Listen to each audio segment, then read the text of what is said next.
All right, we got Stephen A. Smith reacting to the WNBA controversies. This has been a cultural flashpoint, and I'll tell you what, I'm interested to see what Stephen A. Smith has to say. This is involving the WNBA, and this is involving Enes Kanter Freedom and Royce White. On Friday, this past Friday, October 7th, 2026, they both announced that they intend, these are men, one is 6 feet 10, 250 pounds last time we saw him in the NBA. He's 34 years of age.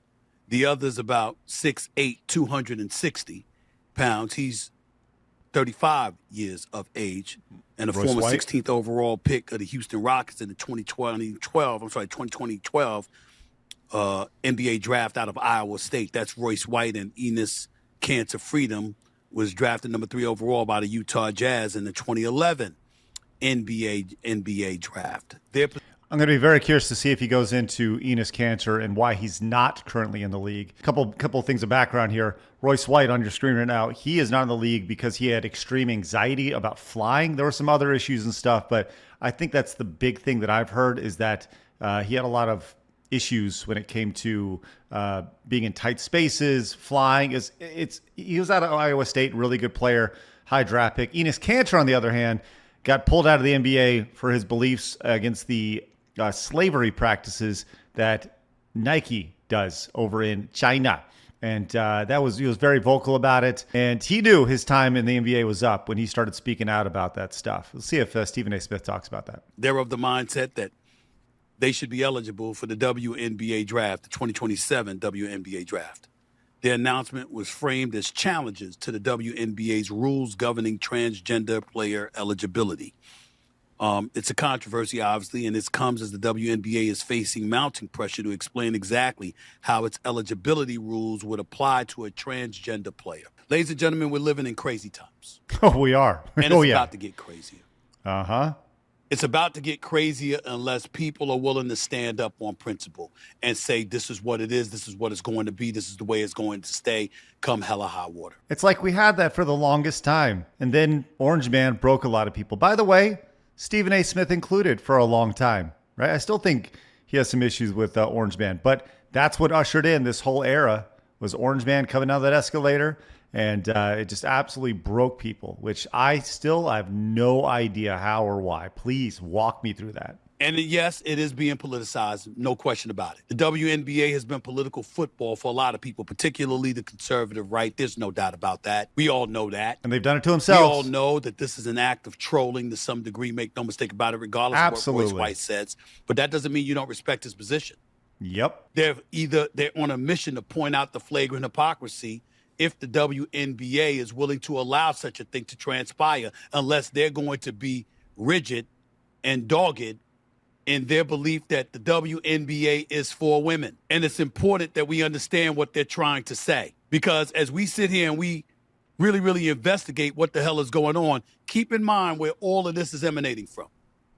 According to Article 13, Section 1A of the WNBA Collective Bargaining Agreement, quote, only players who are women are eligible to play in the WNBA. That should be the most vanilla statement in the world, and everybody in the world should understand what that means. As a matter of fact, everybody did understand what that meant for the longest time. And then once again, crackpot, we need to have a million different genders, and we need to have pronouns, and you need to be identifying as multiple people and them and all that stuff. And that is how we get to where we're at. That is the most vanilla statement. Everybody in society knows where it's at, apparently, except for the WNBA. Seems clear, wouldn't you say? Mm-hmm. Yes. Until the debate comes about what qualifies as a woman. That is where the ridiculousness of our society has come to. Yes. That is what they're challenging. And even though there's going to be people that dog both of them, accuse them of trolling and being immature and making a mockery and a joke of all of this, and there could potentially be some freedom or some credence to that argument, the reality is there's leg room for them to take it. All they're doing is playing this out to its logical end. They've just taken the shortcut and said, okay, here are your rules. I'm just using them. Here's your ideology. I'm just going to use them against it. Because there's an absence of clarification. This is Enes Kanter Freedom. Listen to what he said. After careful consideration and reviewing the current eligibility guidelines, I am officially declaring myself a WNBA prospect. If simply declaring who you are is all that's required, then I meet every single requirement necessary to compete in the WNBA. My team and I have carefully examined the WNBA's eligibility criteria and governing framework surrounding self-identification and inclusion. Based on the current guidelines, I can and am officially declaring my eligibility for the upcoming WNBA Draft in May 2027. Notice the crossed out Nike swoosh right here, furthering his stance. I'm definitely not here to mock, make fun of, or disrespect any community or personal choices. I am simply asking that the current rules be applied equally to everyone. The rules that represent the very values many WNBA players and coaches have publicly advocated for. My team and I are prepared to ensure these guidelines are applied equally, consistently, and without exception. And I look forward to the WNBA honoring its stated principles. See you at training camp. By the way, for those of you who want to summarily dismiss Enes Kanter Freedom and act like he has absolutely nothing of significance at all to say, I'd like you to keep in mind he was born in Switzerland, raised in Turkey, became a United States citizen in 2021 and legally changed his name to Enes Kanter Freedom. He had become a prominent political and human rights activist, particularly through criticisms of the Turkish government and China, where he was in the United States, incredibly fearful for his life for years. They wanted, Turkey said if he landed in their country, which he is a citizen of, they said he would be arrested. That's jacked up. That's crazy. That's how vocal he was about it. And man, like I went on a cruise. I went to Turkey. Can you imagine if being a citizen of the United States showing up and you just getting arrested for being critical of the administration? People say it's fascism. Are you kidding me? Like, what are we doing here? Taking a political position is not foreign to him. Just so we're clear. Enes Kanter Freedom is more of an American than the vast majority of the people in that league. The other guy that spoke about this is Royce White. I want to remind you before you go any further and you say, hey, you know what? Mockery, jokes, and all of this other stuff that you want to say about him. I will remind you that he was the Republican nominee for the United States Senate in the state of Minnesota in 2024, losing ultimately to incumbent Democrat Amy Klobuchar. He is a candidate now for Minnesota's Republican United States Senate seat, the primary that just took place. How do you think that's going over up there in Minnesota? Republican candidate doing this. I'm sure that's making all the people up there in crazy town Minnesota really, really happy about this. Yesterday, this is Royce White speaking about the WNBA. Listen to him. Earlier this week, I made the announcement. I'm transgender. I'm a woman. I identify as sometimes identifying as a woman for purposes of basketball, professional basketball. So I'll be declaring for the WNBA draft in 2027 as well. Well, I mean, I think I'd be unstoppable, but I'm a team first guy. I'm a pass first kind of player. I do the little things. I led my team in all 5 major stat categories at Iowa State University. So I do a little bit of everything. I'll do whatever the coach needs me to do. I'll do whatever the girls need me to do. Ladies and gentlemen, sounds like mockery. It sounds like all of these things, but keep in mind, their announcement were framed as challenges to the WNBA's transgender player eligibility rules. The key factual distinction that we have to point out, the current WNBA collective bargaining agreement says only players who are women are eligible, but it does not further define women or specify criteria involving gender identity, sex assigned at birth, hormone levels, or physical characteristics. It also does not say that self-identification alone automatically makes a player eligible. Now, something to keep in mind also, several years ago, I mentioned this on our show when we talked about this, but several years ago, there was a player who identified as non-binary in the league. So her by herself, by the way, she was celebrated in her league. She was the first non-binary player in the WNBA. That was a big deal. That's not a woman, right? Those are your rules. So by her doing that, she already broke the rules. They don't even need to say they're trans. They just need to say, hey, I'm non-binary. She's already done it. That person already's done it. I'm going to do it too. They don't need to be trans at all. So because that's open for debate, it required a response from WNBA Commissioner Kathy Engelbert, who sent a memo to teams last Friday, saying the issue would be discussed by a task force of team presidents and general managers. The WNBA separately defended inclusion and condemned hate while saying the union, quote, will not be used as political pawns. Here's Stephen A. talking. It's too damn late. It's too damn late. If your rules were more finite and clear, you wouldn't have to have a meeting of team presidents and general managers. You're the commissioner. You should already know. We literally are living in a society where there has to be a debate involving a collective bargaining agreement that explicitly states that the league is for women. Only players who are women are eligible to play in the WNBA. Stephen A. Smith is left. He's very Democrat. But he's an old school Democrat. People are going to label Stephen A. as a right-wing bigot because he has these thoughts. That is insane. And once again, the idea that we have to go in and find out what this means is nuts. By the way, this is the lady that I was talking about. Layshia Clarendon is an American former basketball player. They played 11 seasons in the WNBA. Clarendon was the first non-binary NBA player and the first active WNBA player to have top surgery. Right here. She was celebrated. She was on the USA Women's U19 team in 2009. She played for the Indiana Fever, the same one as Caitlin Clark, the Sun, the Liberty over here. She was celebrated when she came out as, right here, 2015, Clarendon won Outsport's Female Hero of the Year. By the way, how bigoted, non-binary. Clarendon stated that they wish to open closet doors for women across America. 2020, WNBA and the Players Association branded the upcoming season Social Justice Season. This is the same league that doesn't want to be your political pawn. What are we doing here? To emphasize issues in race, gun violence, LGBT, what are we even doing? It's ridiculous. The commissioner of the WNBA, who is still the commissioner, has shown her support by Clarendon saying, we're so proud that Layshia, is part of the WNBA, and we know that her voice and continued advocacy will not only support and help honor and uplift many other non-binary and trans people. We got ourselves, what's that called? That's right, precedent here.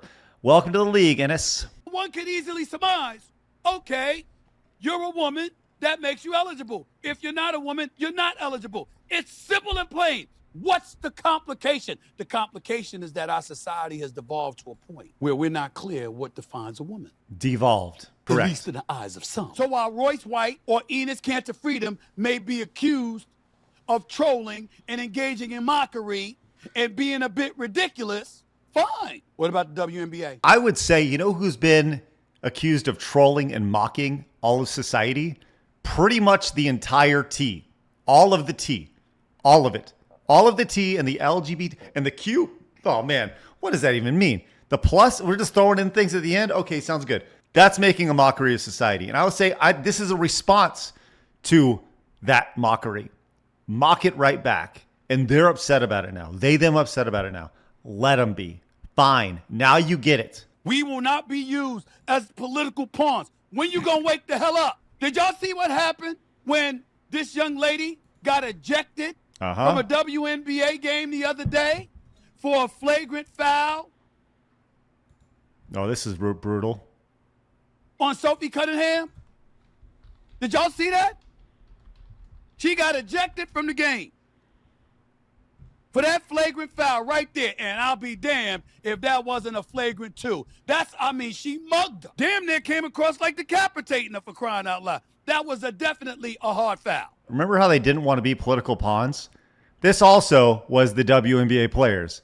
Jacob Blake telling people literally how to vote. We've seen this before very recently. And here we go for the culture over here. Yeah. Keep telling me about how you don't want to be political pawns. Make no mistake about it. Nobody can argue about it. You can say what you want. We know what we saw. No way around it. The Johnny Carrington's foul was clearly unnecessary. It was a flagrant foul penalty, too. It was absolutely positively correct call. It was called the flagrant 2. That's a flagrant 2 every single damn time in the NBA and the WNBA.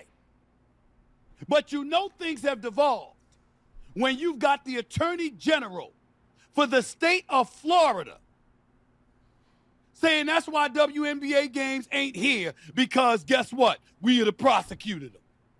Attorney General Wow. James Uthmeyer. The WNBA knows better than to play games down here in Florida. I hadn't seen this. I'll be charging people with assault. I should probably clarify. Assault and battery. That is from the Attorney General of the state of Florida. I don't think there's a WNBA team in Florida. You can maybe correct me, but I'm pretty sure there's not. I know there's obviously an NBA team, the Orlando Magic, but I can't think of a WNBA team in Florida. Be very, very clear in saying this. I am not a fan of his. I am not a fan of his. This is the same man that sent the subpoena to the NBA, to the National Football League, over the Rooney Rule. March 13, 2026, that Attorney General, James Uthmeyer, issued an investigative subpoena to the National Football League seeking documents concerning the Rooney Rule and other league diversity and hiring programs going back to 2017. Commissioner Roger Goodell subsequently said the NFL was cooperating with the Florida AG while maintaining that its programs comply with the law. By the way, the Rooney Rule says that you must interview at least one black person for a head coaching job.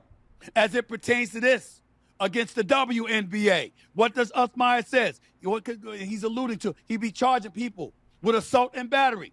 So I looked that up. Here's what he could do. He can push for an investigation. It's according to my research, because I got the best in the business. He can push for an investigation and prosecution if he believes conduct during a WNBA game violates Florida criminal law. But he cannot simply transform a hard or flagrant foul into assault and battery because he says so. A prosecutor would still have to establish the elements of the offense, overcome the fact that basketball inherently involves consensual physical contact, and ultimately prove the criminal case beyond a reasonable doubt. And for an ordinary incident occurring in one Florida jurisdiction, the local state attorney, not the AG personally, would ordinarily be the prosecutor. One other distinction worth making note: assault and battery are separate offenses under Florida law. The actual physical striking is potentially battery. Assault generally concerns an intentional threat, creating fear of imminent violence. So, looks like imminent violence right here. Now, they say she was going for the ball, but I'll tell you this. Like, there is a 0% chance she was going for the ball. 0. And her, meaning her defenders right there. I played the game. I played thousands of basketball games in my life. I know, when people are being aggressive. You know when people are going for the ball, when they're not going for the ball, when they're going for the body, when they're not going for the body. 0% chance. Look at where she was, where her arm was. Look where the ball is. No chance she was going for the ball. Let's skip ahead a little bit. It says Stephen A. Smith calls for clearer WNBA rules. You're supposed to ward this off at the pass. You're supposed to make sure that it is clear where your rules stand. Women, how come you didn't write in your language those born female? How come you didn't make that clear? Because you don't have to. You never should have had to. The fact that you have to now is asinine. That's why. Because the idea that they have to is the dumbest thing in the world. Because if you were born a female, even if you're transitioning to being a female, because you weren't born a female, that would make you ineligible to enter the WNBA. Why didn't you do that? This whole issue has been fomenting and gaining steam and traction for years. It was used in the presidential election. It was used in the midterms before the presidential election. It's going to be used in the midterms this November. You know what? He's right, because people care about this. People say, why do you care? Why do you care? It's only X number of people. It's only 10 people in the NCAA. It's only 100, whatever it is. You want to know why? Because I care about the truth. Because you start manipulating language and telling me what a boy is, what a girl is, and they're not even real things. The idea that you have to have a rule that identifies what a woman is, when this is just basic biology. That is why I care. Because if you can manipulate the truth, and now all of a sudden the truth becomes my truth instead of the truth, that's where society crumbles. That's why this is such a big deal for not just me, but for everybody. I have 2 girls, the father of 2 girls. They both play sports. I have already had to deal with this situation where I had a daughter playing a volleyball league where a boy showed up. You know what she did do? She stepped out. She didn't like it, but dad didn't let her play because we stand on principles. Because the reality is that you enter in a situation like that, there's a boy wanted to play a girl, whether like, and this was not a situation where the boy thought he was a girl or anything like that. It was just he was young enough to where they thought, hey, this is fine. But the reality is that he went up, he jumped higher, a foot taller than everybody else. He was hitting it harder than everybody else, and he was there. So it's a principle thing. You have to have reason and logic. And that is all that these 2 players, Enes Kanter and Royce White, that's all they're trying to do is provide a little bit of logic to this thing. I want to know what you think. It's obvious what Stephen A thinks. The WNBA did this to themselves. And you know what? I welcome Enes Kanter. I welcome Royce White doing this and letting this play out. The likelihood of them getting drafted, very low. But I'll tell you this meeting coming up, man, there's going to be some sparks out there. And man, would I love to be a fly on that wall. I would love to see how that goes because the mental gymnastics being played by this and the cursing of Enes Kanter and Royce White is going to be insane. And like, this is a 90-10 issue that everybody knows what's going on here. Everybody can see the game, and the game is about to end. And that makes me ecstatic. New video here.